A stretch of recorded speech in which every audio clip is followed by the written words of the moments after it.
There are certain outdoor plants that love acidic soil, including azaleas, rhododendrons, and gardenias. And here is an easy way to add a little acid to the soil with coffee grounds. These are used coffee grounds that we've been saving for a week or two.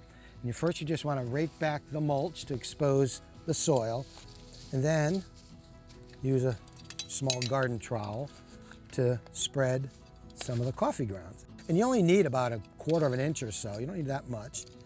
And you want to go all the way around the plant, just like that. That's plenty. Like I said, only about 1/4 of an inch. And then, of course, you want to rake the mulch back just to protect the soil and keep the weeds down. And now, if you do that, really just for a plant this size, maybe once a month, you'll get a much healthier plant with many more blooms. And by the way, if you don't have coffee, you can also use used tea leaves. Just be sure to take it out of the tea bag first. Simple Solutions is brought to you by Type Bond, the pro's advantage.